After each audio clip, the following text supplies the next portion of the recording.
All right, everybody, welcome back to another episode of the Culture Path Experience. I am your host, Reggie Chapman, and we've got a great guest with me today, Manny from the Modern Wanderer. And Manny, thank you for coming on with us. And I'm very excited to talk with you. And for people that don't know you, tell me a little about yourself. Well, first and foremost, thank you guys so much for having me on the show. So my name is Manny. I'm based out of Toronto, Canada. And yeah, I really enjoy hiking. So my question, I guess, just to Mhm. start, if we go to your Instagram account, it's very clear that you like hiking. You like being outside. You like showcasing all of it on your Instagram. But let's try and go back to the beginning. Where did your love for, I guess, being outside, hiking, and just being, where did that kind of come from for you? So my love for hiking started, I was living in Japan at the time and I was working for an outdoor recreation facility. So we would book high adrenaline trips like bungee jumping, hiking, kayaking. So I was able to kind of like be a hiking like assistant tour guide, assisting the main guide. So that was kind of like my first like experience in hiking. And gosh, hiking in Japan is just absolutely beautiful. So being able to experience that kind of gave me an idea of like, wow, I could see this as like, adding another hobby to my list. Well, how did you end up? So first of all, how did you end up in Japan? I mean, that's pretty wild to be in Japan, and of course, try and find a love like this out there. Yeah, so at the time my partner's job was based out of Japan, so we were living there for a few years. Gotcha. Okay. And so, and you were doing, and tell me about the job that you were doing there. Like you said, you're working with the outdoor community out there. Yeah, so I was working for an outdoor recreation, and like you said, we would offer high adrenaline trips to, whether it be solo individuals or families. They could also rent equipment such as hiking, skis, snowboard. So we kind of like offered that ultimate adventure package. And I'll tell you, we were quite busy. I want to say, so what constitutes a high adrenaline event? I mean, is there where do you draw the line? Where is there the line that decides we are at a high level here? High level for me is bungee jumping. I no will not do it. I'm not a fan of heights, but then again, I've done canyoning. So canyoning is where you kind of jump off probably 10 to 15 feet high cliffs and slide down waterfalls. But that's where I cut it. Like bungee jumping, jumping out of a plane. Nope, I'll just watch from afar. Okay, well then in that case, how do you end up getting into being in charge of something like that? Especially if you're not the one doing it, you just like planning and getting people in the right positions, or where does that job kind of come from for you? So for me, honestly, it was just a job opening. I applied, I got the job, and I kind of worked my way up. So I was started as a rec aide, and then I started booking trips, and then eventually I was in a managerial position. Wow. Okay. Okay. And so, what goes into all the planning of that? I mean, is it just you decide, hey, this is what we're doing that day, or what? How does it kind of get decided? So it actually gets decided. Being in Japan, we would have Japanese hiking guides. So they kind of like, they have that knowledge of best places to hike. So they would plan out the trips. And then from there, I would plan out the days as well as like, the cost of the trip. We would offer packages like hiking packages if you needed to rent like hiking boots, poles, backpack, etc. So I was kind of in charge of that while our Japanese officials were kind of in charge of actually booking the locations of the hikes. Gotcha. Okay. And so you ended up in this job. You just applied for it just because it was a job, and now you found yourself becoming a real outdoorsman. How do you make that transition? I mean, what first off, what made you apply for the job? Was it just because it was a job? And what interests you about doing that versus applying for literally anything else? Well, I've always just been a really active person. From a young age, I've started, played soccer up until probably my 30s, and was actually gracious enough to accept a scholarship to go to school in the U.S. So that was an amazing opportunity. But like Doing what? ultimately, Doing what? Let's get into it. If we're going to, oh, I cover sports here in Atlanta. Let's get into it. So what was you on scholarship for? for soccer. Okay, yeah. Where did you play? So I went to a small private university in Iowa, so Graceland University. Okay, all right. And so you Go always Yellow outdoors, Jackets. go Yellow Jackets, always outdoors, always, what I'm saying, being athletic. And so that's what kind of spoke to you about this job, is what you're saying. Yes, that's what kind of spoke to me, just being in the outdoors. And it wasn't just hiking, like I ski, I play volleyball, I go kayaking.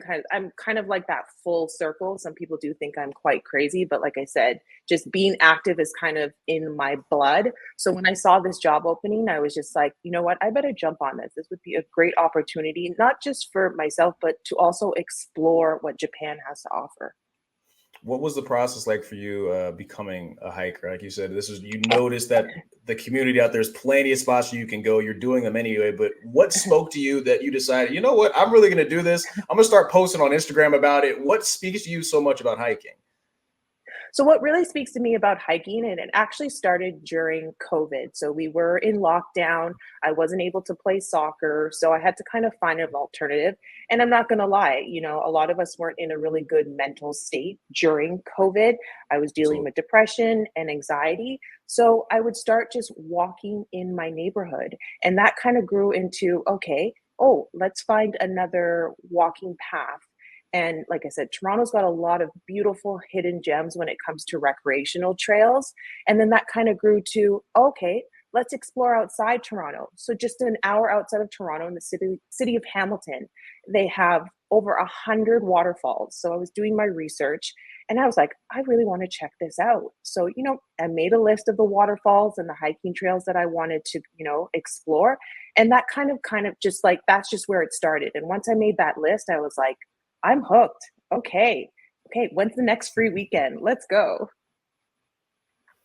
is there something what is it about hiking that maybe speaks to you? Is there like a lesson that you learned? And what is it an escape for you? What is it about? Obviously, you just like doing it, but Mhm. did you learn any lessons from it? Yeah. For me, when I'm immersed in nature, I just feel a sense of calm. I feel the weight of, whether it be my job or if I'm stressed, just immersing myself in nature, I just feel calm. I feel at ease. I feel like myself. That's kind of just the main thing for me. And it really helps with my mental health primarily.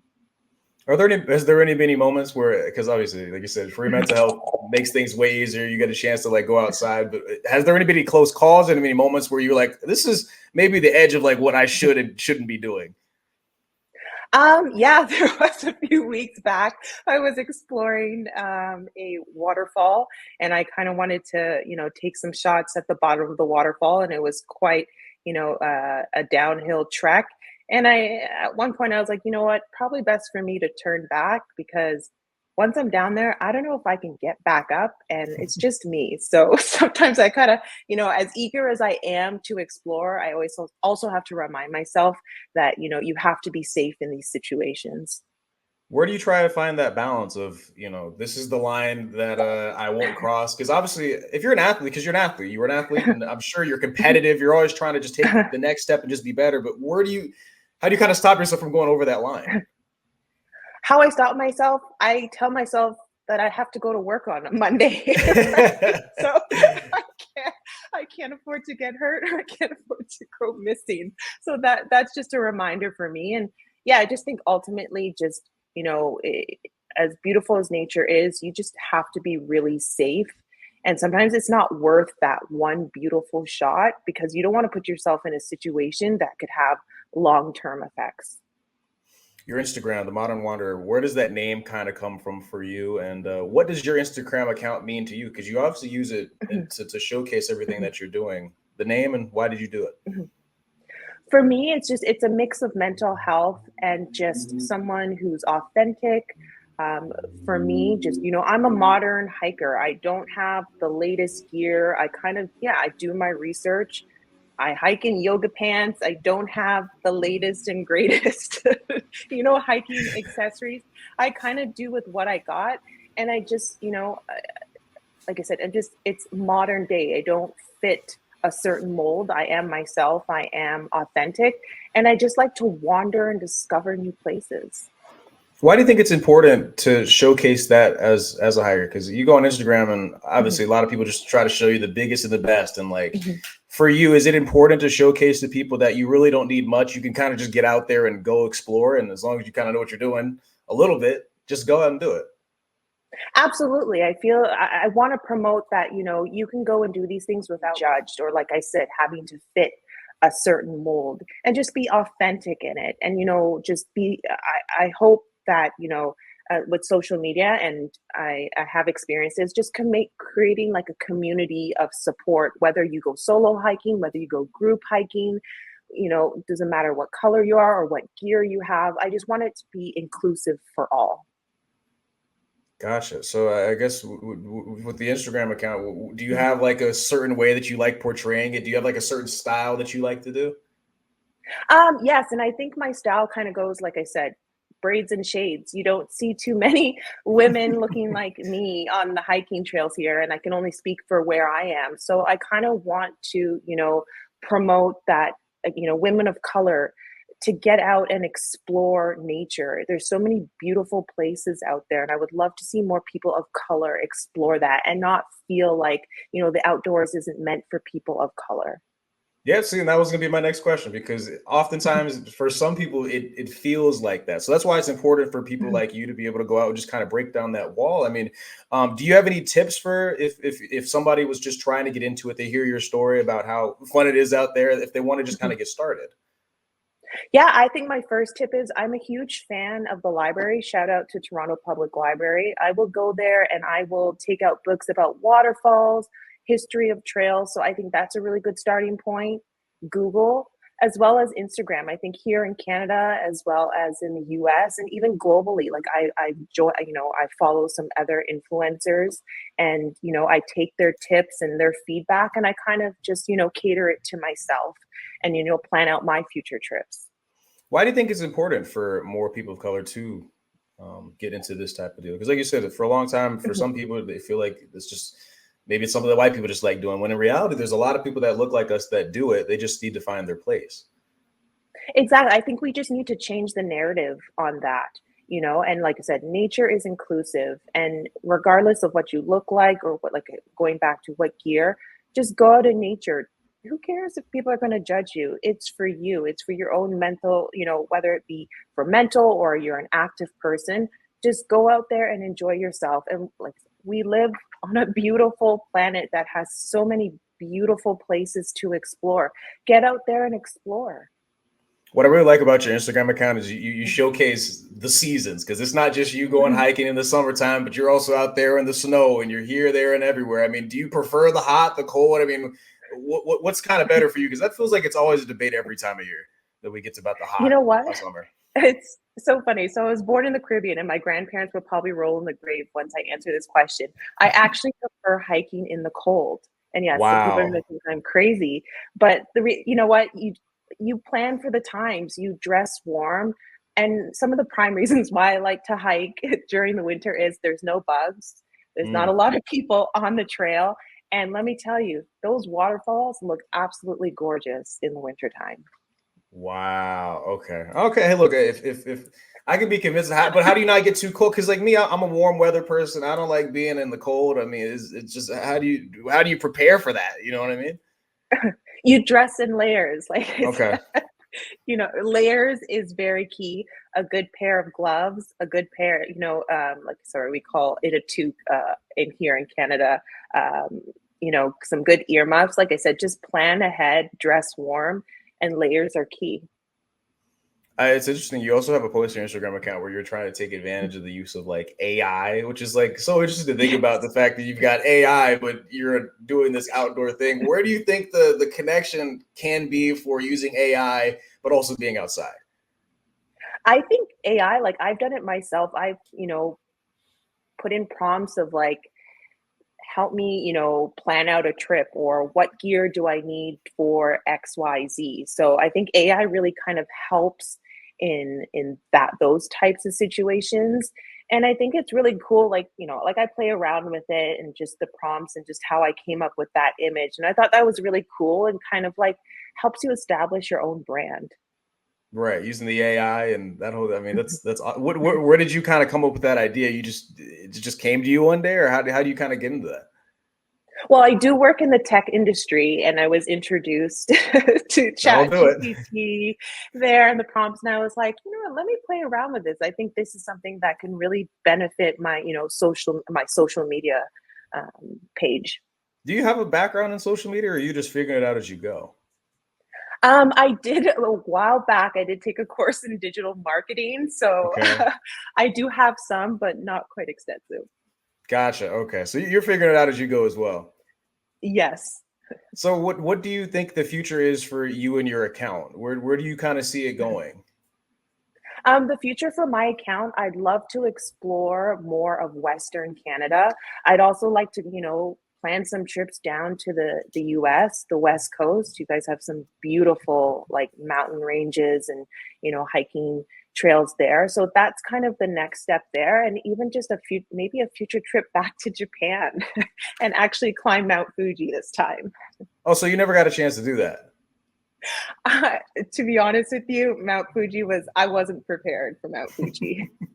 But are you now is the question. How have you seen your Yes, ability grow? Are you ready now? I am ready now. I'm ready. I am fit. I have planned ahead. Yes. So a lot of it is it just getting in shape, or is it what kind of preparation that you have to do a hike like that? I mean that's difficult. You know what I mean? You do the wrong thing, you go poorly. Yes, for sure. I have to say, like, cardio is key. Muscle, building muscle, because that downhill is no joke, and just training at different altitudes. What does training look like for you?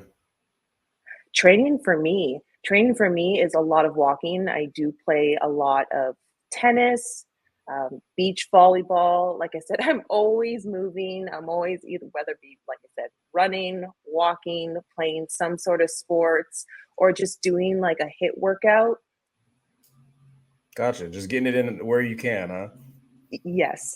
Gotcha, gotcha. Do you have like maybe a favorite time that you went hiking, and maybe a story that you can take us through about a moment where you thought like this is doesn't get much better than this?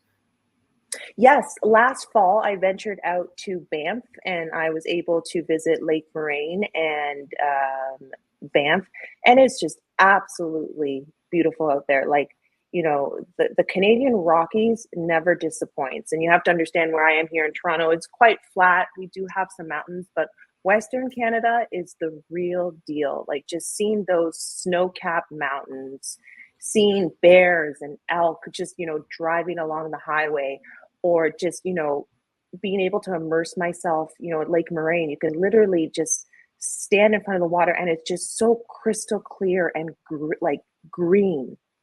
It just sometimes you feel like, am I on this, am I on a different planet? So that really like opened my eyes up and kind of motivated me to be like, okay, you know what, I really like this. Let's plan another trip out there. Like I said, they have so many different national parks, so that kind of motivates me, and I have to say that trip was a huge eye opener for me. Gotcha. Okay. Okay. I mean, it's like you inspire me. I feel like I gotta get more outside, man, and just to go check out more of these scenes. Do you ever bring anybody with you, or are you a solo hiker? I'm majority of the time I'm a solo hiker. I do like, like going on my own time, and I kind of plan things ahead. And like I said, I am an introvert at heart, so hiking kind of gives me that quiet time to myself. Gotcha. Okay. So it allows you to kind of decompress, get out of the office. You Yes, know what I'm saying? Just go see what the world is in store for you. absolutely. So I asked you about your account, but what's next for just you? Where do you see yourself when it comes to hiking over the next couple? Like you said, is it the goal to get to Mount Fuji, or is there any other goals and aspirations that you have for this? Yeah, like I said, the goals are to explore. Like right now in the fall, I have a trip booked to explore one of the second tallest waterfalls in Canada. So I'm really, really excited about that.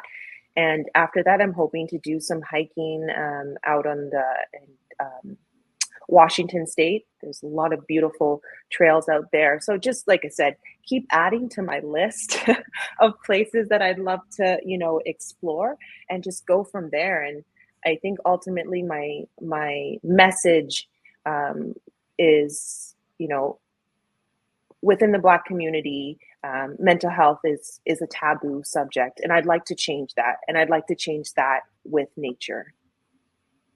Gotcha. Well, look, you have an opportunity to do it for the people that need to find you. How can they find you, and what can they expect when they go see your account? Yes, so you can find me at the Modern Wanderer on Instagram. And what can you expect? Just, some beautiful, raw, authentic pictures of Canada and soon to be the US, and just, me dealing with my mental health and using nature as my therapy. It's beautiful. Look, you sold me. I'm sold. Thank So you. if you guys are following her, you're gonna see me in the comments. You know what I mean. So just be ready for that, man. Thank you so much for coming on the show. Is there anything else that you wanted to tell people before we go?